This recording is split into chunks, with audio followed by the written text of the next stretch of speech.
శ్రీమాత్రే నమః. మిత్రులందరికీ శుభోదయం. ఈరోజు శ్రీ క్రోధినామ సంవత్సర మాఘ శుద్ధ దశమి శుక్రవారం. ఈరోజు రోహిణి నక్షత్రం. ఈరోజు ఫిబ్రవరి 7, 2025 తేదీ శుక్రవారం. ఈరోజు దుర్ముహూర్తం ఉదయం 8:52 లాగైతే 9:37 వరకు ఉంది. మరలా తిరిగి దుర్ముహూర్తం మధ్యాహ్నం 12:39 లాగైతే 1:24 వరకు కూడా దుర్ముహూర్తం ఇవ్వడం జరిగింది. వజ్యం మధ్యాహ్నం 12:54 లాగైతే 2:25 వరకు కూడా వజ్యం ఇవ్వడం జరిగింది. ఈరోజు పంచాంగరీత్యా ఈ రకమైనటువంటి ఫలితాలు గోచరిస్తున్నాయి.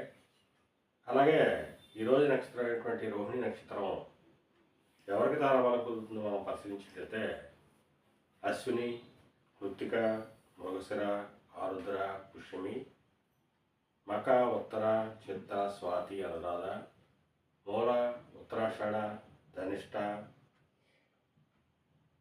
శతతార, ఉత్తరాభద్ర. ఈ నక్షత్రంలో జన్మించినటువంటి మన మిత్రులందరికీ కూడా ఈరోజు నక్షత్రం అయినటువంటి రోహిణి అనుకూలంగా ఉంటుంది. అందువల్ల ఇప్పుడు చెప్పినటువంటి నక్షత్ర జాతకులందరికీ ఈరోజు శుభకరంగా ఉండే అవకాశం ఉంది. అలాగే ఈరోజు రాశి ఫలాలను మనం పరిశీలించినట్లయితే మేషరాశిలో జన్మించిన వాళ్ళకి ధనలాభం కలుగుతుంది. వృషభ రాశిలో జన్మించిన వాళ్ళకి ఆరోగ్యం చేకూరుతుంది.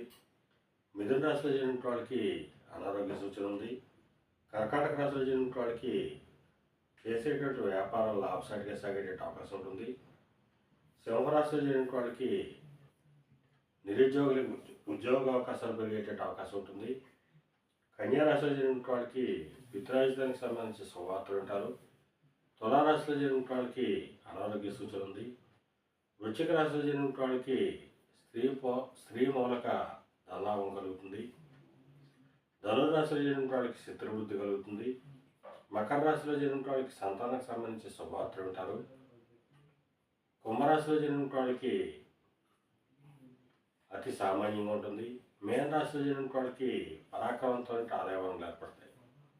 ఈరోజు ద్వాదశ రాశి యొక్క ఫలితాలు ఈ రకంగా తెలియడం జరిగింది. అలాగే ఈరోజు శుక్రవారం. అందువల్ల కళారంగంలో ఉన్న వాళ్ళకి కానీ, కళాత్మకమైనటువంటి వస్తువులు క్రయ విక్రయాలు చేసిన వాళ్ళకి కానీ, సుగంధ పరిమళ ద్రవ్యాలు క్రయ విక్రయాలు చేసిన వాళ్ళకి కానీ, సౌందర్య సాధన క్రయ విక్రయాలు చేసిన వాళ్ళకి కానీ ఈరోజు మిక్కిలి శుభదాయకంగా లాభదాయకంగా ఉండే అవకాశం ఉంది. ఈరోజు పంచాంగరీత్యా ఈ రకమైనటువంటి ఫలితాలు గోచరిస్తున్నాయి. అలాగే వస్త్ర వ్యాపారులకు కానీ, సౌందర్యాన్ని చేసిన వాళ్ళకి కానీ, సౌందర్యోత్పత్తులు క్రయ విక్రయాలు చేసిన వాళ్ళకి కానీ ఈరోజు శుభకరంగా ఉండే అవకాశం ఉంది. అలాగే ఈరోజు అమ్మవారిని, జగన్మాతని ఆరాధించిన, అమ్మవారికి క్షీరాణం నైవేద్యం చేసిన సర్వశుభాలు కలుగుతాయని చెప్పి శాస్త్రీయంగా తెలియజేయడం జరుగుతుంది. అలాగే మన రేపు శుభోదయం కార్యక్రమంలో మరిన్ని విషయాలు తెలుసుకుందాం. అంతవరకు మన మిత్రులందరికీ మరొకసారి శుభోదయం. ఇట్లో మీ పెద్ద బాబు సిద్ధాంతి గోలాల మామిడి.